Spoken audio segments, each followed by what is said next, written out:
ब्रह्म ऋषि Shri देवरासन channel में आप सभी का स्वागत है। आज हम आपके लिए यहाँ पर लेकर आए हैं सोमवार व्रत कथा। सोमवार का व्रत भगवान शिव व माता पार्वती को प्रसन्न करने के लिए रखा जाता है।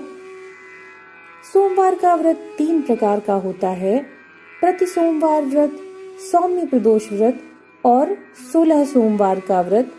इन सब की विधि समान होती है। साधारण रूप से सोमवार का व्रत दिन के तीसरे पहर तक होता है, अर्थात शाम तक रखा जाता है। तो चलिए शुरू करते हैं सोमवार व्रत कथा। एक समय की बात है, एक नगर में एक साहूकार रहता था। उसके घर में धन की कोई कमी नहीं थी, लेकिन उसकी कोई संतान नहीं थी। इस कारण वह बहुत दुखी रहता था। पुत्र प्राप्ति के लिए वह प्रत्येक सोमवार का व्रत रखता था और पूरी श्रद्धा के साथ शिव मंदिर में जाकर भगवान शिव और माता पार्वती का पूजन करता था। उसकी भक्ति को देखकर एक दिन माँ पार्वती प्रसन्न हो गईं और भगवान शिव से उस साहूकार की मनोकामना पूर्ण करने का आग्रह करने लगीं। पार्वती जी की इच्छा सुनकर भगवान शिव ने कहा कि हे पार्वती, इस संसार में हर प्राणी को उसके कर्मों का फल मिलता है और जिसके भाग्य में जो हो वो उसे भोगना पड़ता है। लेकिन पार्वती जी ने साहूकार की भक्ति का मान रखने के लिए उसकी मनोकामना पूर्ण करने की इच्छा जताई। माता पार्वती के आग्रह पर शिव जी ने साहूकार को पुत्र प्राप्ति का वरदान तो दिया, लेकिन साथ ही यह भी कहा कि उसके बालक की आयु केवल 12 वर्ष होगी। माता पार्वती और भगवान शिव की बातचीत को साहूकार सुन रहा था। उसे ना तो इस बात की कोई खुशी थी और ना ही दुख। वह पहले की भांति ही तटस्थ होकर भगवान शिव का पूजन करता रहा। कुछ समय के बाद साहूकार के घर में एक पुत्र का जन्म हुआ। जब वह बालक 11 वर्ष का हुआ तो उसे पढ़ने के लिए काशी भेज दिया गया। साहूकार ने पुत्र के मामा को बुलाकर उसे बहुत सारा धन दिया और कहा कि तुम इस बालक को काशी विद्या प्राप्ति के लिए लेकर जाओ, पर ध्यान रखना मार्ग में यज्ञ कराना। जहाँ भी यज्ञ कराओ वहाँ ब्राह्मणों को भोजन कराते और दक्षिणा देते हुए जाना। दोनों मामा भांजे इसी तरह यज्ञ कराते और ब्राह्मणों को दान दक्षिणा देते हुए काशी की ओर चल पड़े। रात में एक नगर पड़ा, जहाँ नगर के राजा की कन्या का विवाह था। लेकिन जिस राजकुमार से उसका विवाह होने वाला था वह एक आंख से काना था। राजकुमार के पिता ने अपने पुत्र के काना होने की बात को छुपाने के लिए एक चाल सोची। साहूकार के पुत्र को देखकर उसके मन में विचार आया और उसने सोचा, क्यों ना इस लड़के को दूल्हा बनाकर राजकुमारी से विवाह करा दूं। विवाह के बाद इसको धन देकर विदा कर दूंगा और राजकुमारी को अपने नगर ले जाऊंगा।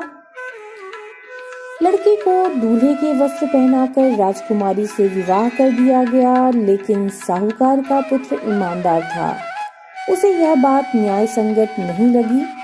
उसने अवसर पाकर राजकुमारी की चुन्नी के पल्ले पर लिखा कि तुम्हारा विवाह तो मेरे साथ हुआ है, लेकिन जिस राजकुमार के साथ तुम्हें भेजा जाएगा वह एक आंख से काना है। मैं तो काशी पढ़ने जा रहा हूँ। जब राजकुमारी ने चुन्नी पे लिखी बातें पढ़ी तो उसने अपने माता पिता को यह बात बताई।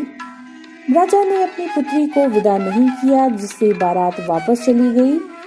दूसरी ओर साहूकार का लड़का और उसका मामा काशी पहुंचे और वहां जाकर उन्होंने यज्ञ किया।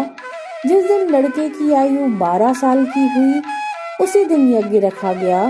लड़के ने अपने मामा से कहा कि उसे स्वास्थ्य कुछ ठीक नहीं लग रहा है। तब उसके मामा ने कहा, तुम अंदर जाकर सो जाओ। शिव जी के वरदान अनुसार कुछ ही देर में उस बालक के प्राण निकल गए। मृत भांजे को देखकर मामा ने विलाप शुरू किया और संयोगवश उसी समय शिवजी और माता पार्वती उधर से जा रहे थे। माता पार्वती ने भगवान शिव से कहा, स्वामी, मुझे इसके रोने का स्वर सहन नहीं हो रहा है। आप इस व्यक्ति के कष्ट को अवश्य दूर करें। तब शिवजी मृत बालक के समीप गए तो बोले, यह उसी साहूकार का पुत्र है जिसे मैंने 12 वर्ष की आयु का वरदान दिया था। अब इसकी आयु पूर्ण हो चुकी है। लेकिन मातृभाव से विभोर माता पार्वती ने कहा कि हे महादेव, इस बालक को और आयु देने की आप कृपा करें, अन्यथा इसके वियोग में इसके माता पिता भी तड़प तड़प कर मर जाएंगे। माता पार्वती के आग्रह पर भगवान शिव ने उस लड़के को जीवित होने का वरदान दिया। शिव जी की कृपा से वह लड़का जीवित हो गया और शिक्षा समाप्त करके लड़का मामा के साथ अपने नगर की ओर चल दिया। दोनों चलते हुए उसी नगर में पहुंचे जहां उसका विवाह हुआ था। उस नगर में भी उन्होंने यज्ञ का आयोजन किया। उस लड़के के ससुर ने उसे पहचान लिया और महल में ले जाकर उसकी खातिरदारी की और अपनी पुत्री को उसके साथ विदा कर दिया। इधर साहूकार और उसकी पत्नी भूखे प्यासे रहकर बेटे की प्रतीक्षा कर रहे थे। उन्होंने प्रण कर रखा था कि यदि अपने बेटे की मृत्यु का समाचार उन्हें मिलेगा तो वे भी प्राण त्याग देंगे। परंतु अपने बेटे के जीवित होने का समाचार पाकर वे बेहद प्रसन्न हुए। उसी रात भगवान शिव ने व्यापारी के स्वप्न में आकर कहा, हे श्रेष्ठी, मैंने तेरे सोमवार के व्रत करने और व्रत कथा सुनने से प्रसन्न होकर तेरे पुत्र को लंबी आयु प्रदान की है। इसी प्रकार जो कोई सोमवार व्रत करता है या कथा सुनता है या पढ़ता है, उसके सभी दुख दूर होते हैं तथा सभी मनोकामनाएं पूर्ण होती हैं। यह थी सोमवार व्रत कथा।